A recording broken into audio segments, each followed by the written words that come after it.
Vixen!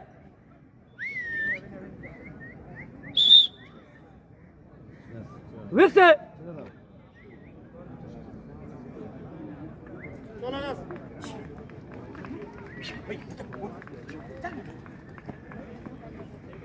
গলপ না করে distance রেখে ভালো দৌড়ো বলা না